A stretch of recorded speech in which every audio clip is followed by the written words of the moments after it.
Hi, my name's Zia and I make videos about full-time van life, living with my little sidekick Charlie here. Welcome to my channel if you're new, and welcome back if you're one of my regular subscribers.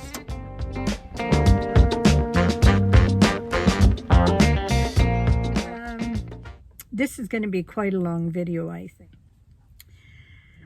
Well, good afternoon, everyone. Oh my goodness, what a journey Charlie and I have been on. Charlie's on my lap here. Where are you, Charlie? There you are. Say hello. Hello. Hello. It's January 11th, and I arrived here in Quartzsite, Arizona, where I'm attending the WRTR, which started today. And I left on January 6th, as many of you know, and what a journey. It was not for the faint-hearted. Did I have my moments of extreme anxiety and extreme doubt, and even the thought of turning around shortly after I started and going back home? Absolutely I did.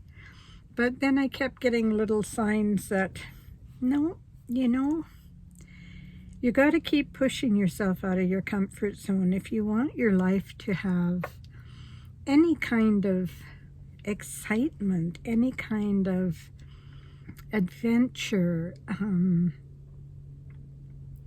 you know, meeting new people, learning new things you didn't know before, seeing new places, different environments.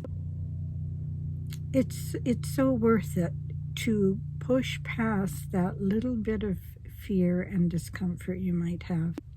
I'm going to try and sum up the 5-day drive with some video clips. As you know, if you saw my last video, I am still having issues with Luna. And this may actually impact what happens for me on the rest of my time down here, because the issue seems to be that Luna will start first time every time in the morning with a cold engine. But once I've driven anywhere, if I stop and turn the ignition off, we are stuck. So the last video I ended it saying, well, I guess we're staying here at this rest stop for the night. It was a frigidly cold night. I've never been so cold. My body was warm because I have a down duvet and lots of throws and thermal pajamas. Charlie was warm in his bed, but my head was freezing. I gotta buy a hat, I think. Anyway, in the morning, we were right around just south of Olympia, Washington. And we were completely fogged in, but I knew that I was down to less than a quarter of a tank of gas, and I had a long trip ahead of me. So I drove just a short way down the highway, went to a gas station, and we were stuck at the gas pump for 2 hours before Luna would start again. The engine seems to need to be completely cooled again before it will start. So I don't know what the issue is or why it wasn't found. But what that meant for the rest of the 4 days of driving that I had ahead of me was that if I had been driving for a while and I wanted to pull into a rest stop for myself or to feed Charlie, give him a break, or to stop and pick up some groceries, get gas, I had to leave the engine running until I reached my destination place for the night. And that uses a lot of extra gas too, and gas, even down here, is not cheap. So that's been a bit of a challenge, but it has worked.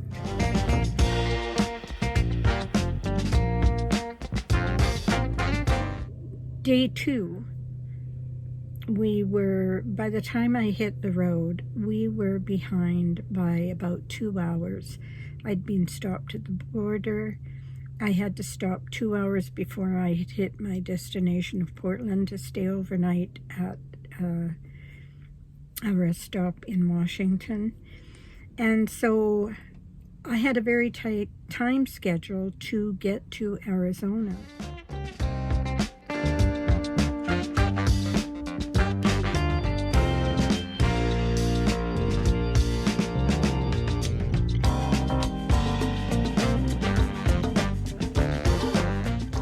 As pretty as Washington State was to drive through, we were just about to leave Vancouver, Washington, and head into Oregon.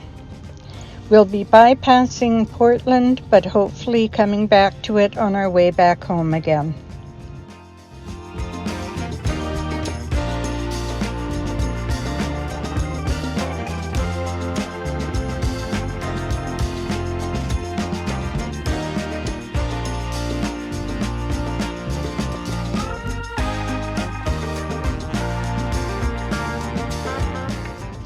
Well, hello, Oregon. Oregon offered us some pretty lovely scenery too, and there were some very positive signs to keep going whenever I saw the sunbeams coming through the rain clouds.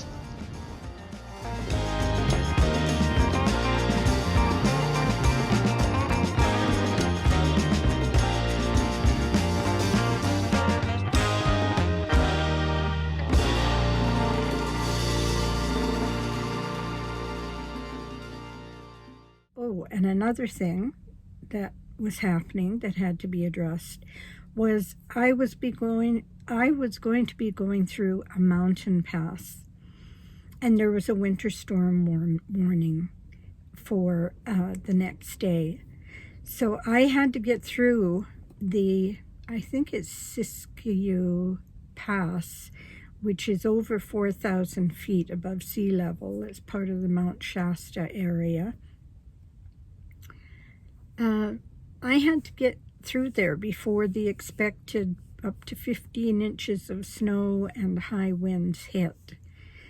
That also meant, because we were leaving so late, that I was going to be driving through that area at nighttime. I do not like nighttime driving anymore, and as often as I could, I tried to stay behind semis, because I figure they know where they're going. They'll blaze the trail for me. But quite often they would turn off somewhere, and I'd be driving long stretches on these winding mountain passes by myself. And there was a lot of snow up there. The roads were clear. It had been sunny all day, and I felt so blessed to get through there without hitting the storm.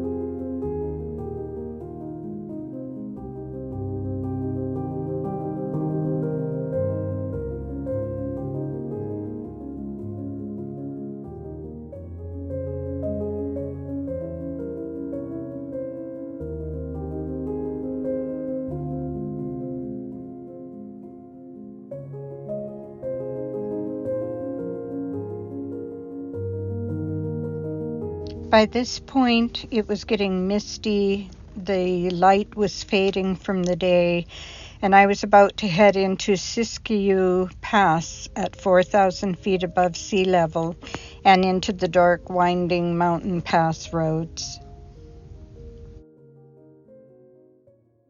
So I made it from just south of Olympia, Washington, all the way through Oregon and down into Redding, California, in one day. It was 9 hours of driving, and by the time I arrived there, I was shattered. I really was shattered. I saw Home Depot. I pulled into the parking lot in Redding and phoned the store and spoke to the manager and said, I'm a senior driving. I've had a long drive. I've arrived after dark. Is it okay if I stay here in your parking lot for the night? And he said, yes, that would be fine. And happily, I had a very quiet night's sleep there. I did not want to get up the next morning. I really didn't. And in fact, I didn't get out of bed until 10, and I didn't hit the road till 11.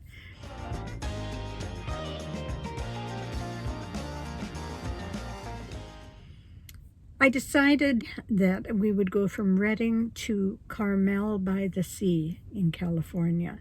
We're going to bypass San Francisco and go to a place that I hadn't been to for over 50 years.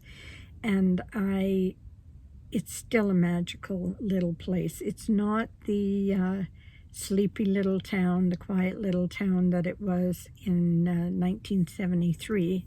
I was there on my honeymoon. And the little bluebird cottage with the Dutch doors doesn't seem to be there anymore. But the architecture there is just phenomenal, the range of architecture. Here we are en route to Sacramento, a well-renowned farming area. Lots of different types of fruits, including peaches, different kinds of nuts. I believe these were almond orchards on the side here. And then we were passing olive orchards as well. But one thing that really surprised me, and I didn't know what it was until I stopped and looked it up, we were passing rice fields, and Sacramento is well known for growing sushi rice. You learn something new every day. We finally arrived on the Monterey Peninsula. It was so much warmer here by the water. And I don't know if you can see, but there are sand dunes on the right-hand side. It was sunset, and by the time we got into Carmel-by-the-Sea, it was getting dark.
The Carmel Mission Basilica is the second of the Alta Upper California Spanish missions.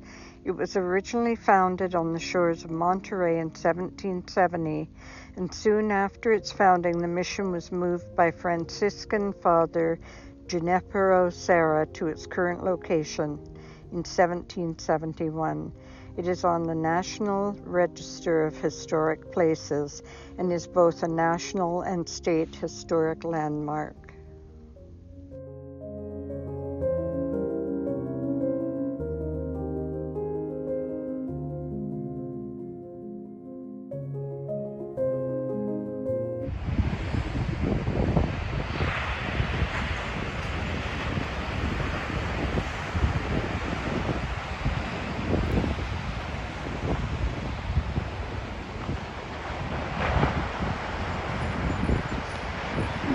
We're at Carmel Beach. There are surfers out here today. It's too bad the sun's not out, but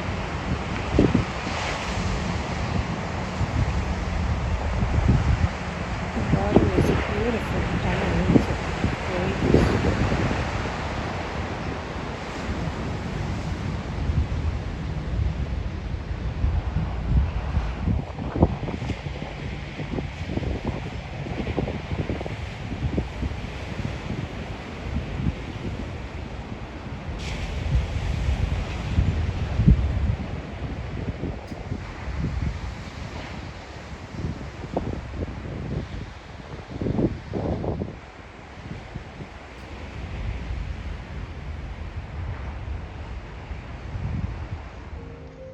Carmel-by-the-Sea is such a fascinating mix of architectural styles, from English Tudor to mission style adobe, cedar shake-sided cottages.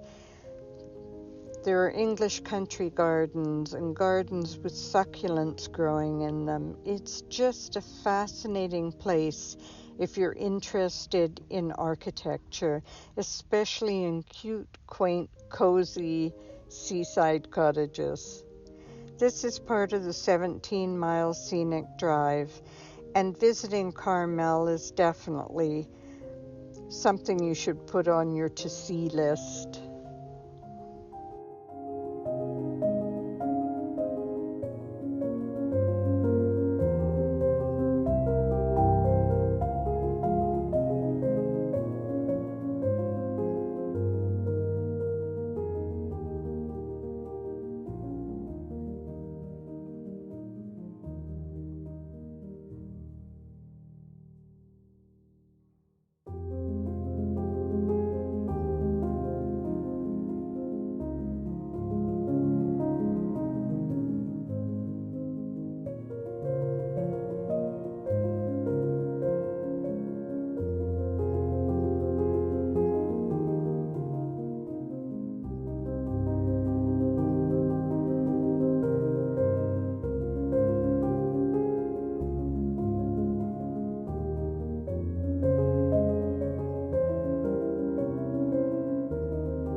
After we left Carmel, and that's really the only time so far that I had taken a break to get out and walk up into town to get a coffee. The rest of the time it was drive, drive, drive. And we were back to that again. So from Carmel-by-the-Sea, I had decided to head for Santa Clarita, which was going to be about a 5.5 hour drive. What happened, though, was there didn't seem to be a lot of places, when I looked at the iOverlander app, there didn't seem to be a lot of places where you could stop to spend the night in Santa Clarita. So instead I headed to Bakersfield, because there seemed to be lots of options there. Plus I knew I would probably need to go in and get some groceries. So that's where we headed. And I went to a place went in and asked if I could stay the night. I was happy to see that at the end of the big parking lot that I was in was the California Quartz. So I figured I'd be fairly safe there. They said absolutely, and I had another good night's sleep. And then woke up the next morning. I had to get an early start. I found that there was, if I had gone to Santa Clarita, which I had planned, I would have been okay, but I stopped this side in Bakersfield of another mountain pass, and there was a winter storm warning, and it was going to hit that day that I was supposed to drive through there. Later that day, but still, you know how weather is. It doesn't say, oh, it's 4 o'clock, we got to snow now. Off we went again. Another really long day of driving, 6-7 hours. I forget how long. That would seem to be the average, except for that one really long day. And arrived in Quartzsite at about 4:40 last night, yesterday afternoon.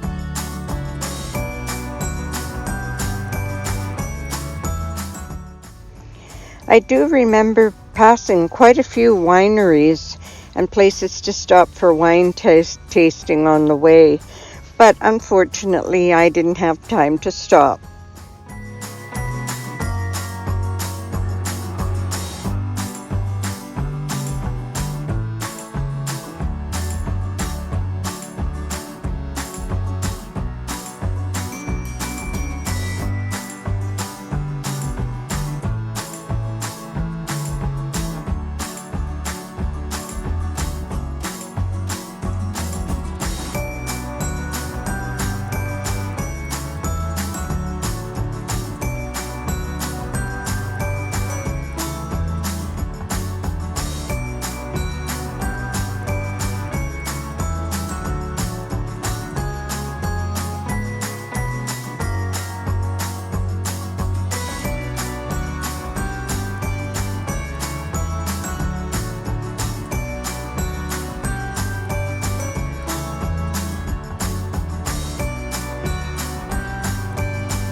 We made it to the high desert. Nothing to see for miles around except tumbleweed blowing across the road in front of us.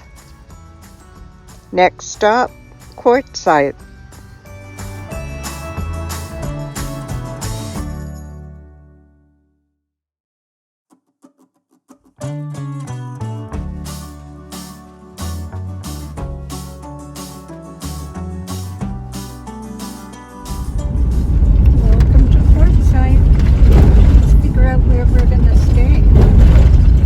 The variety of terrain that we went through was quite amazing, and the changes in weather, and some of it was just amazingly beautiful. Some of it not so much. Those 8-lane highways that sort of skirt around San Francisco and the big cities, not my favorite thing to do.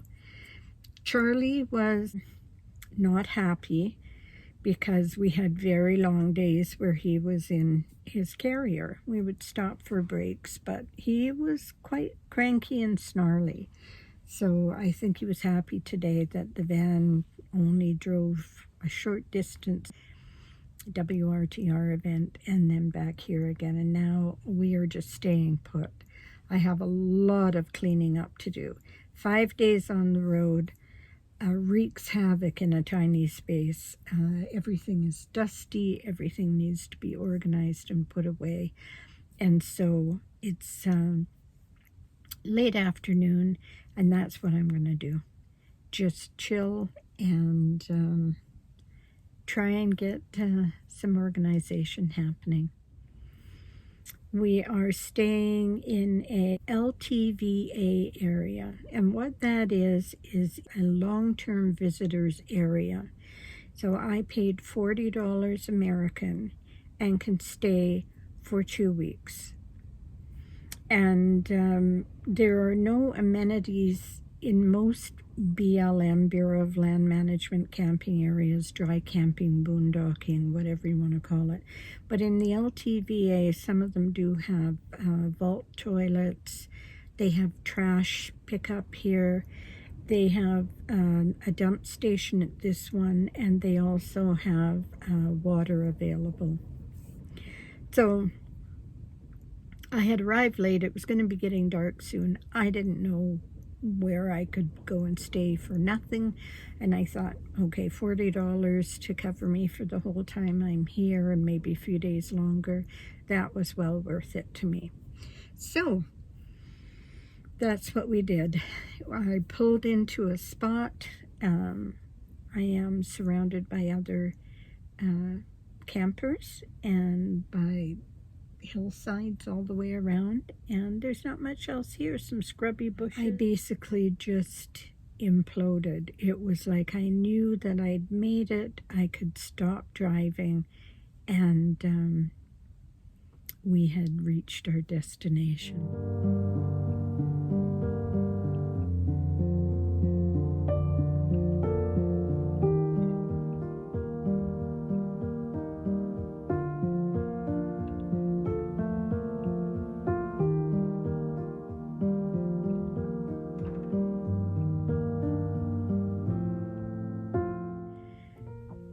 As I always say, wherever you are in this amazing world of ours, I hope you're having a really wonderful day.